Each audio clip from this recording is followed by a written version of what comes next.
14 years ago, I deployed to the other side of the earth to provide medical support to the front lines of Afghanistan. I thought being a combat medic attached to the infantry in one of the only black zones in the war would be the worst experience of my life. I thought routinely seeing trucks that looked like this after IED explosions, or taping the nose back on of the guy who was in this vehicle, or the burn guy who had 99% of his body covered in third-degree burns that I cannot show photos of without having the video taken down. I thought all that, which made me look like this when candid photos were taken of me, or this.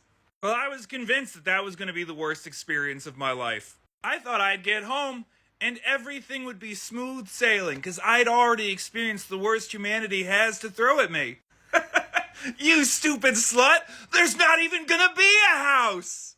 I had to start dealing with the VA, who called me a liar for complaining about the injuries that I received during that war. And because the VA called me a liar, I had to go back to work on an ambulance where I saw even more horrific things. And then my partner was killed by a drunk driver. And then I had to treat a child who was thrown out of a building by his abusive parents. Or another who was burned to death because their parent wanted a cigarette in bed. Things got so bad that I became catatonic at work and had to be driven down to the VA and given a pair of grippy socks while still wearing my paramedic uniform. You can imagine the nurse's surprise when two uniformed paramedics walked in with no patient and they said, "Where's the patient?" And we had to point at me. I was medically retired off my ambulance and out of the military, and my job became not becoming a statistic. And that wasn't good enough for me, so I went back to college and learned how to talk good so that I could spread the message of how bullshit this is. And then some 150 million views in, the Afghanistan war was ended. And I watched Americans retroactively pretend that they were against it the entire time. 20 years of war, thousands of dead friends, phone call at least every month from a guy I haven't talked to in years, informing me that another guy I haven't talked to in years is now a statistic.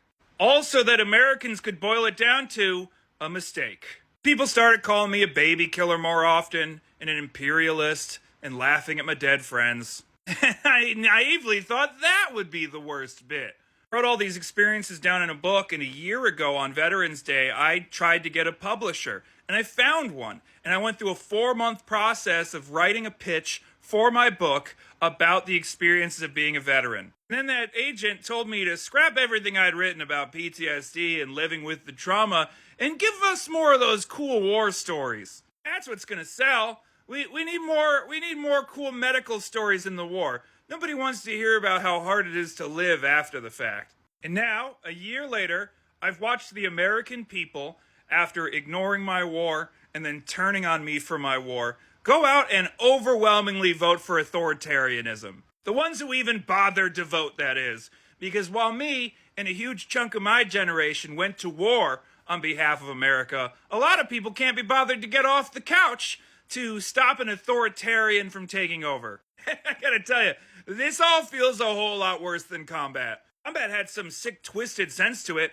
Those terrorists up on the hill, they hated us because we were infidels and because they wanted to take back over their country and didn't like that there was a government forming based on democracy. And we didn't like them because they gave grenades to children and pushed them out in front of our convoys and systematically found all of our interpreters' families and slaughtered them. You know, that and all the other horrible things that terrorists tend to do. But watching folks democratically destroy democracy because of the price of eggs, that doesn't make sense to me. Overwhelmingly voting in Republicans, you know, the people that started the war I went to, because they're worried about war, that doesn't make any sense to me. The middle class breaking for the guy whose tax plan they are currently under because he's going to help them with taxes, when his big plan is tariffs and letting Elon Musk take a crack at it.